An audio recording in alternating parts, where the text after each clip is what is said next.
আসসালামু আলাইকুম এভরিওয়ান, সবাই কেমন আছেন? আশা করি সবাই ভালো আছেন। আজকে রান্না করব লাউ শাক। প্রথমে কড়াইয়ের মধ্যে পেঁয়াজ, কাঁচামরিচ দিয়ে ভেজে নিব। তারপর যখন কিছুটা ভাজা হয়ে যাবে দিয়ে দিব রসুন বাটা। রসুন বাটা দিয়ে ভালো করে ভেজে নিব যাতে রসুনের গন্ধ চলে যায়। তারপরে এখানে শাক, আলু কেটে নিয়ে ধুয়ে পরিষ্কার করে নিয়েছি। এখানে দিয়ে দিব লবণ, হলুদ দিয়ে ভালো করে মশলাটা কষিয়ে নিব। মশলাটা কষানো হয়ে যাবে।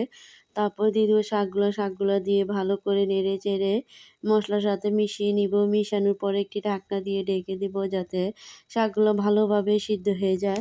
আর কিছুক্ষণ পর নাড়াচাড়া করে থাকতে থাকবো। আর শাকগুলো থেকে যে পানি বের হয়েছে এই পানিটা দিয়ে শাকগুলো সিদ্ধ করবো। যখন শাকগুলো হয়ে যাবে তারপর নামিয়ে নিব। এখানে রান্না করবো পাবদা মাছ। প্রথমে পাবদা মাছ ভালো করে ধুয়ে হলুদ, মরিচ, লবণ দিয়ে মেখে নিয়েছি। মাখানোর পরে একটি চুলায় ফ্রাই প্যান বসিয়ে তেল গরম করে নিয়েছি।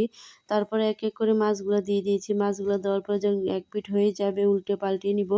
যখন পুরোপুরিভাবে ব্রাউন কালার হয়ে যাবে মাছগুলো এক এক করে নামিয়ে নেব। তারপরে এখানে রান্না করব তরকারি। তরকারির জন্য কড়াই বসিয়ে পেঁয়াজ, কাঁচামরিচ ভেজে ব্রাউন কালার করে নেব। তারপর দিয়ে দিব রসুন বাটা। রসুন বাটা দিয়ে ভেজে নিব।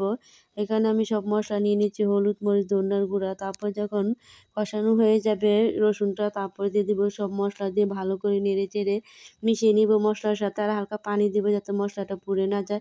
এখানে আমি ফুলকপি, আলু কেটে নিয়েছি, কেটে ধুয়ে রেখেছি। তারপর যখন মশলাটা কষানো হয়ে যাবে দিয়ে দিব তরকারিগুলো দিয়ে ভালো করে নেড়ে চেড়ে মশলার সাথে নিব। যখন মিশানো হয়ে যাবে তারপরে একটি ঢাকনা দিয়ে ঢেকে দেবো আর কিছুক্ষণ পর নাড়াচাড়া করে দেব।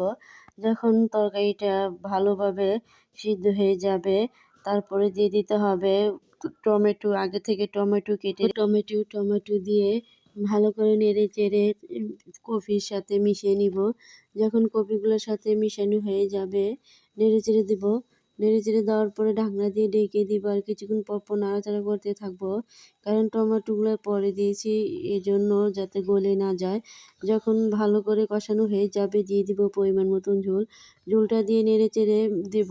তারপর একটি ঢাকনা দিয়ে ঢেকে দিব। ঢেকে দেওয়ার পরে অপেক্ষা করবো যাতে তরকারিটা তাড়াতাড়ি বলক আসে। যখন তরকারিটা বলক আসবে কিছুটা মাখা মাখা হয়ে যাবে তারপরে দিয়ে দিবে এক এক করে মাছগুলা দিয়ে কিছুক্ষণ জাল করে নেব। যখন তরকারিটা পুরোপুরিভাবে মাখা মাখা হয়ে যাবে তারপরে দিয়ে দিতে হবে ধন্যপাতা। ধন্যপাতা দিয়ে দিব। ধন্যপাতা আগে থেকে কেটে রেখেছিলাম। ধন্যপাতা দিয়ে দিতে হবে। ধন্যপাতা দেওয়ার পরে তারপরে কিছুক্ষণ জাল করে নিব। যখন জাল করা হয়ে যাবে তরকারিটা তারপরে নামিয়ে নিতে হবে। আর তরকারি কালারটা অনেক সুন্দর আসছে।